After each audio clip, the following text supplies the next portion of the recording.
Il y a 50 ans, en 1975, Jean-Marie Tjibaou avait voulu, conçu, organisé et conduit le festival Mélanésia 2000 qui se voulait être, d'une part, le point de départ de l'affirmation identitaire de la communauté mélanésienne et la reconnaissance de cette identité par les autres communautés, et, d'autre part, la fondation d'un nouveau rapport entre communautés kanak et européennes, comme en atteste la présentation qu'il en a lui-même faite dans la brochure du festival.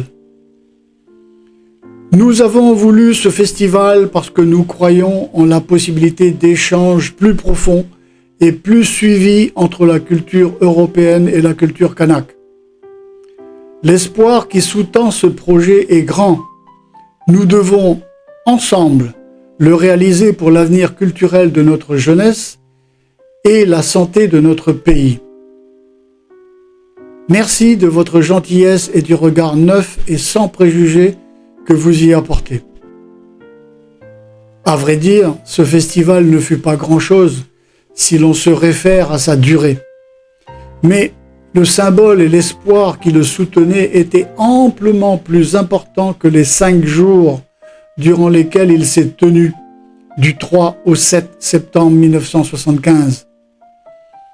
Pour Jean-Marie Tjibaou, élevé dans la religion catholique, ayant poursuivi des études en séminaire, puis préparé une thèse sur l'adaptation de la société traditionnelle mélanésienne au monde moderne, la nécessaire reconnaissance de son ethnie devait passer par un ressourcement interne, puis par l'échange et le partage avec les autres communautés.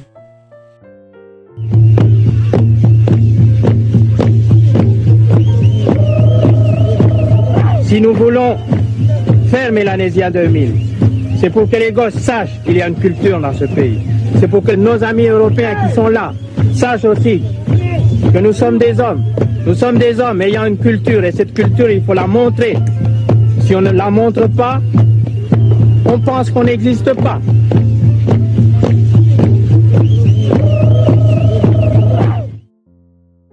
Au terme de ce dialogue constructif, le kanak devait être reconnu, accepté et avoir toute sa place au sein de la société calédonienne.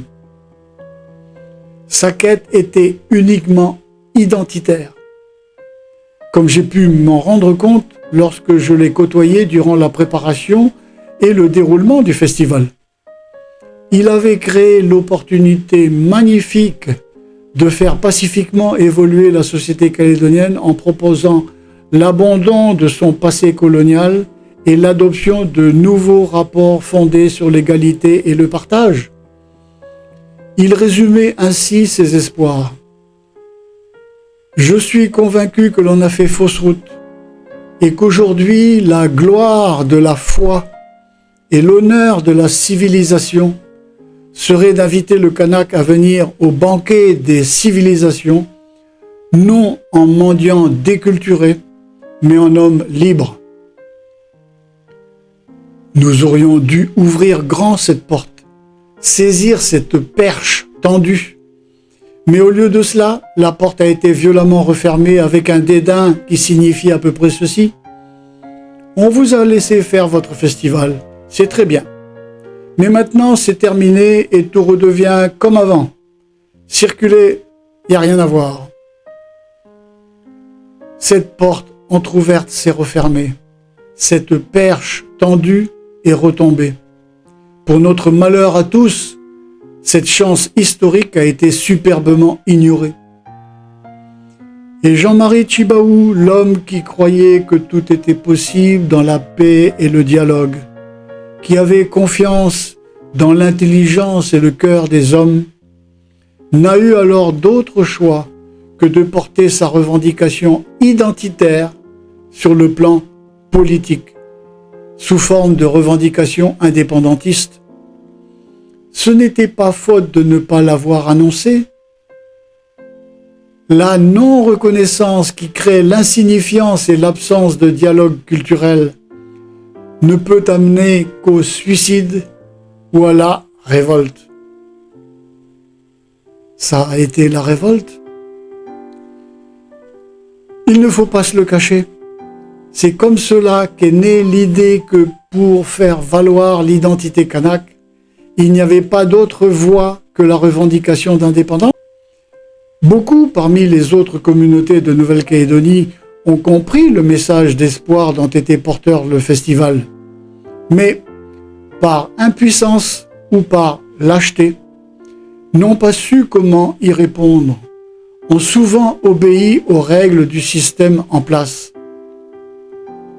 Pas étonnant que la plupart des observateurs et commentateurs situent la naissance de la revendication indépendantiste dans la seconde moitié des années 1970, car effectivement, une fois la décision prise d'emprunter la voie politique, le charisme de l'homme a convaincu et entraîné très rapidement de plus en plus de Mélanésiens. Peut-être également, la société mélanésienne était-elle déjà partiellement en surfusion et prête à recevoir ce message.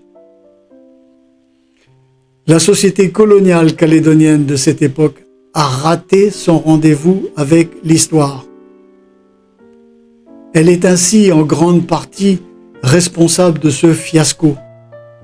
Le prix à payer a été immense et se compte en nombre de morts, de blessés, en séparation et en méfiance réciproque, en perte de paroles données et de repères, en incompréhension et, trop souvent, en haine. C'est superposé à tout cela le racisme. L'immobilisme de notre société a conduit progressivement à ce que l'on nomme pudiquement les événements de 1984. Véritable insurrection aux confins de la guerre civile. Que n'avons-nous pas été plus clairvoyants, plus courageux, voire téméraires en 1975 ? On ne refait pas l'histoire, mais nous pouvons quand même nous interroger sur notre aveuglement de l'époque. Que de vies auraient été épargnées, que de drames auraient été évités. La sagesse a cependant finalement prévalu, et en 1988, après une seconde période de violence, c'est ce même Jean-Marie Tjibaou, dont 2 frères ont pourtant été tués lors d'une embuscade pendant les événements de 1984, qui a le courage d'accepter de serrer la main de Jacques Lafleur, de faire la paix et de donner une nouvelle chance à l'avenir calédonien. Il le paiera au prix de sa vie, vie volée par certains de ceux qui partageaient son combat.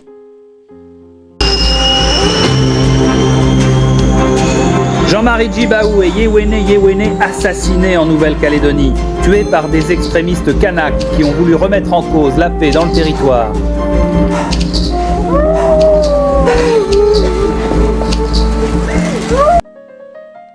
Depuis, grâce à l'accord Matignon de 1988, puis à l'accord de Nouméa de 1998, que de chemin parcouru. Tout ce que demandait Jean-Marie Tjibaou a été réalisé, tout, et parfois même au-delà. Je crois sincèrement que si Jean-Marie Tjibaou était encore parmi nous, il inviterait aujourd'hui les Mélanésiens à regarder le chemin parcouru, à constater combien leur place au sein de la société calédonienne a changé grâce à la réforme foncière, à la prise en compte de la coutume au travers du Sénat coutumier, à la valorisation de la culture au travers de l'Agence pour le développement de la culture kanak, à la promotion des hommes par les différents programmes de formation de cadres mélanésiens. Il leur montrerait que les Kanaks ont à présent leur place, toute leur place, dans la société calédonienne. Ce n'est pas de gaieté de cœur que je fais cette constatation, mais en regardant objectivement l'évolution au cours des 35 dernières années, on pourrait presque dire que ce que la société calédonienne n'a pas su elle-même réformer après 1975, c'est Jean-Marie Tjibaou, par la seule voie qu'on lui a laissée, qu'il a réussi. Parce qu'on n'a pas su traiter correctement les problèmes d'intégration de la jeunesse kanak, parce qu'un certain nombre de leaders indépendantistes n'ont cessé de lui promettre le grand soir de l'indépendance, en dépit de l'opinion démocratique contraire démontrée par toutes les élections locales depuis 1988, parce que ces leaders ont fait émerger, encourager, cultiver le racisme dans le cœur de cette jeunesse, il a été aisé à l'Union calédonienne CCAT de la soulever et d'embraser le pays à partir du 13 mai 2024. Bien entendu, malgré le chemin parcouru, il reste beaucoup à faire. Mais avec de la ténacité, nous y arriverons. Il y a heureusement des hommes de bonne volonté de part et d'autre, connus ou anonymes, leaders politiques ou simples citoyens, religieux ou laïcs, qui jettent depuis toujours des passerelles entre les deux rives. Grâce à eux et à leur attitude raisonnable et ouverte, la société calédonienne n'a pas explosé et s'est mise à dialoguer. Grâce à eux, le destin commun est possible. Je crois qu'en humaniste et en démocrate qu'il était, Jean-Marie Tjibaou intégrerait également le fait que l'ethnie mélanésienne est restée, d'une part, minoritaire dans les urnes en dépit d'un corps électoral restreint à une extrémité jamais atteinte nulle part ailleurs dans le monde, et, d'autre part, divisée sur l'accession de la Nouvelle-Calédonie à la pleine souveraineté. Je suis persuadé qu'il chercherait aujourd'hui la solution permettant, de manière durable, de mettre tout le monde d'accord, et qu'il approuverait l'accord trouvé à Bougival. On ne fait cependant pas parler les morts. Que Jean-Marie Tjibaou repose en paix. Que tous nos morts reposent en paix. Mais nous, les vivants, nous avons un devoir envers nos morts, envers nous-mêmes, envers nos enfants et envers les générations futures. Au lieu de tenir des discours de haine et d'exclusion, construisons notre avenir ensemble. Si nous n'accomplissons pas ce devoir sacré, alors Jean-Marie, tous les Jean-Marie calédoniens seront tombés pour rien.